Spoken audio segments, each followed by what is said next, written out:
ఇంత అభివృద్ధి చేస్తున్నామని చెప్తున్నా అయితే 2019 ఎన్నికల్లో మోహన్ రెడ్డి గారి విజయము కష్టతరంగానే ఉంటుంది. ఎందుకంటే పార్టీ మారుతూ మైనార్టీలు వ్యతిరేకమయ్యారు. అవతల చూస్తే మైనార్టీ అభ్యర్థిని సమన్వయకర్తగా పెట్టారు. అతన్ని అభ్యర్థిగా బరిలోకి దించే అవకాశం ఉంది.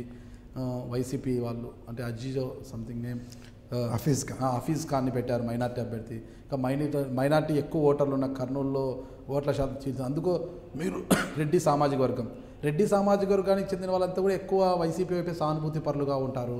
ఇంకోవైపు చూస్తే మీరు ఒంటారు ఇక్కడ. ఇటువైపు కేఈ కృష్ణమూర్తి వాళ్ళు మీకు సపోర్ట్ చేస్తారా అంటే వాళ్ళ వర్గాన్ని వాళ్ళు కాపాడుకోవడానికే వాళ్ళు ఎక్కువ ప్రాధాన్యత ఇచ్చే అవకాశం ఉంది. వాళ్ళు ఇవ్వకపోవచ్చు. మరోవైపు చూస్తే టీజీ వెంకటేష్ గారితో మీకు రాజకీయంగా విభేదాలు ఉన్నాయని అందరికీ తెలుసు. అంటే వ్యాపారపరంగా ఉమ్మడిగా చేసుకుంటున్న ఈ సిటీ కేబుల్ ఇవన్నీ కూడా రాజకీయంగా మాత్రం విభేదాలు ఉంటాయి మీ మధ్యలో. ఇవన్నీ వీళ్ళందరూ సపోర్ట్ చేయకపోవచ్చు. ఇక ముఖ్యంగా మీకు అండాదండగా ఉండే మీ బావగారు భూమా నాగిరెడ్డి గారు ఈరోజు మీ మధ్య లేరు, ఆయన వెళ్ళిపోయారు. ఇవన్నీ కూడా మైనస్లు ఉన్నాయి. ఎలా అధిగమిస్తారు? అసలు మీ ప్రణాళిక ఏంటి 2019 ఎన్నికల్లో? ప్రణాళిక పబ్లిక్లో కూడానే ప్రజలను నమ్ముకోవాలి, ప్రజలను పోవాలి. నాయకులు ఎంతమంది ఉండారనేది చూసుకుంటే రాజకీయం చేయలేదు. ప్రజలు ఎట్లుండారనేది చూసుకోవాలి. వాళ్ళల్లో ఒక పాజిటివ్నెస్ తెచ్చుకోవడానికి ప్రయత్నం చేయాలి. ఈరోజు మైనార్టీల విషయానికి వస్తే ఇంతవరకు కర్నూలు జిల్లాలో ఎప్పుడూ మైనార్టీలకు జరగని పనులు చేపించడం జరిగింది. దాదాపుగా 50 లక్షలు పెట్టి వాళ్ళకు ఒకటి ఈద్గా చాలా అధ్వాన్న పరిస్థితులలో అంటే 50 లక్షలు పెట్టి దాన్ని బ్రహ్మాండంగా తయారు చేయడం. పాత ఈద్గాలో ఒక మసీదుకు 35 లక్షల రూపాయలు ఇవ్వడం జరిగింది. జామియా మసీదు కర్నూలులో ఫేమస్ మసీదు. 50 లక్షల రూపాయలు పెట్టి దాన్ని రెనోవేషన్ చేస్తున్నాం. తర్వాత ఉర్దూ యూనివర్సిటీ రాష్ట్ర జనరల్ యూనివర్సిటీలు స్టేట్ హెడ్ క్వార్టర్స్లో ఉంటాయి, కానీ కర్నూలు పట్టణానికి ఇచ్చారు. ఇక్కడ ముస్లిమ్స్ ఎక్కువ ఉండాలని. తర్వాత గవర్నమెంట్ స్కీమ్స్ దుల్హన్ అయితేనేమి దాదాపుగా 1500 మందికి ఈ సంవత్సరమే 1500 జంటలకు 50,000 రూపాయల చొప్పున గవర్నమెంట్ ఇవ్వడం జరిగింది. ఇట్లా కొన్ని గవర్నమెంట్ యాక్టివిటీస్ ఉండడం ఉన్నాయి. తర్వాత నాకు మైనార్టీలలో ఉండేటువంటి సన్నిహిత సంబంధాలు ఉన్నాయి. ముఖ్యంగా కర్నూలులో ఉన్నటువంటి మైనార్టీస్లో ఉన్నటువంటి గొప్పతనం ఏమంటే వాళ్ళు ఈ మతానికి ఇచ్చే ఇంపార్టెన్స్ కంటే ఎవరైతే మనకు బాగా పనిచేయగలుగుతారో అనేది ఫస్ట్ చూస్తారు. ఇక్కడ కుల మతాలకు ఇంపార్టెన్స్ చాలా తక్కువ. ఇంతమంది మైనార్టీలు అత్యధికంగా ఉన్నాయి. ఏ రోజు కూడా కమ్యూనల్ క్లాష్ ఇక్కడ జరగలే, చిన్న ఇన్సిడెంట్ జరగలే. పండుగలు వస్తే హిందువులు ముస్లింలు కలిసి చేసుకుంటారు.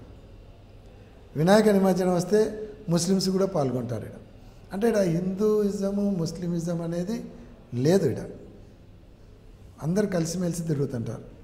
కాబట్టి ఒక ముస్లిం క్యాండిడేట్ అయినాడు కాబట్టి ముస్లిమ్స్ అందరూ ఆయన పోతారు, అక్కడ ముస్లిం ఉన్నాడు కాబట్టి హిందువులు అందరూ నాకేస్తారు అనేది ముస్లిమ్స్ ఎందుకు ఓటేయాలి అనేది కదా. ఇప్పుడు చూసి ఇప్పుడు మొన్న జరిగిన క్యాబినెట్ విస్తరణ మంత్రివర్గ విస్తరణలో కూడా రాష్ట్రంలో ఇప్పటికే దాదాపు అత్తార్ షాన్ బాషా కావచ్చు, జలీల్ ఖాన్ కావచ్చు, ఎమ్మెల్సీ షరీఫ్ కావచ్చు, వీళ్ళంతా ముస్లిం ఎమ్మెల్యేలు ఉన్న ఎమ్మెల్సీ ఒక ఎమ్మెల్సీ ఇద్దరు ఎమ్మెల్యేలు ఉన్నా కనీసం మంత్రివర్గంలో వాళ్ళకి చోటు కూడా దక్కలేదు. ముస్లిమ్స్ అంతా అసంతృప్తిగా ఉన్నారు, మా వారికి కనీసం చోటు ఇవ్వలేదనేసి. అలాంటి సమయంలో ముస్లిమ్స్ టీడీపీకి మద్దతు పలుకుతారని మీరు ఎలా అనుకుంటున్నారు? అంటే ఎక్కడైనా సరే ఒక కమ్యూనిటీ అనేది మాకు ఎన్ని పదవులు ఇచ్చినారనే దానికంటే పదవి ఇస్తే ఒకరికి ఉపయోగం ఉంటుంది, అతను ఒక 100 మందికి ఉపయోగపడగలుగుతాడు. కానీ గవర్నమెంట్ స్కీమ్స్ కానీ గవర్నమెంట్ చేసేటువంటి కార్యక్రమాలు ముఖ్యం.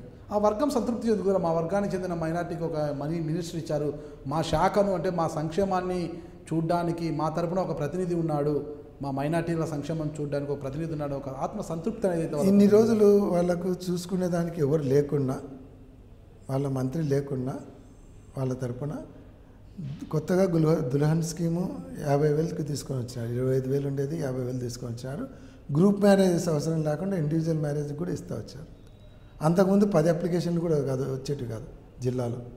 ఇప్పుడు 1000 అప్లికేషన్లు వస్తున్నాయి, అందరికి ఇస్తున్నారు.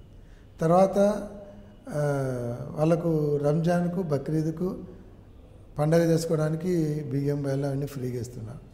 తర్వాత ఇప్పుడు పేష్మ్యామ్ మౌజన్స్కు ఆండ్రోరియం ఇస్తున్నారు. మసీదులు డెవలప్మెంట్కు డబ్బులు ఇస్తున్నారు. అట్లా అన్ని రకాలుగా ఇస్తున్నారు. ఇంతవరకు మైనార్టీ మినిస్టర్ లేడు, అయినా ఒక హిందూ మినిస్టర్ కన్నా ఇవన్నీ మైనార్టీస్కి కావాల్సినటువంటి అవసరాలన్నీ తీరుస్తూ వస్తున్నారు. ఇంతకుముందు ఉమ్మడి రాష్ట్రంలో 150 కోట్లు 200 కోట్లు బడ్జెట్లో పెడితే ఇప్పుడు 700 కోట్లు 800 కోట్లు రాష్ట్రం విడిపోయిన తర్వాత కూడా బడ్జెట్లో పెట్టి వాళ్ళ సంక్షేమానికి ఖర్చు చేస్తూ వస్తున్నారు. కాబట్టి ఎవరు ఉండారు అనేది కాదు, ఏమి కార్యక్రమాలు జరుగుతున్నాయి అనేది ఇంపార్టెంట్. అది చూస్తారు ప్రజలు, మనం ఎంతమంది బెనిఫిట్ అయినామనేది చూస్తారు. పొలిటికల్గా పదవి అనేది మేము కూడా ఇవ్వాలని చంద్రబాబు నాయుడు గారిని కోరడం జరిగింది. మొన్న కూడా మీటింగ్లో వాళ్ళకి ఇస్తే బాగుంటుంది, రాజకీయంగా కూడా వాళ్ళకు ఒక సముచిత స్థానం ఇవ్వాలని కోరడం జరిగింది. ఉన్నటువంటి మినిస్ట్రీ ఈక్వేషన్లు కుదరలేదు. డెఫినెట్గా వాళ్ళందరికీ కూడా ఒక గౌరవప్రదమైనటువంటి పదవి వాళ్ళకు ఇస్తాము. పొలిటికల్గా వాళ్ళకు ఒక మంచి అవకాశాలు కూడా కల్పిస్తానని ముఖ్యమంత్రి గారు కూడా మళ్ళీ చెప్పడం జరిగింది. తప్పకుండా వాళ్ళకు సంక్షేమ కార్యక్రమాలు చూసుకుంటూ రాజకీయంగా కూడా వాళ్ళకు కావాల్సినటువంటి పుషప్ ఇచ్చేదానికి డెఫినెట్గా ట్రై చేస్తాడు. మీ ద్వారా కూడా మేము ప్రజలకు మా విషయాలన్నీ చెప్పుకునే అవకాశం కల్పించినందుకు మీకు కూడా ధన్యవాదాలు.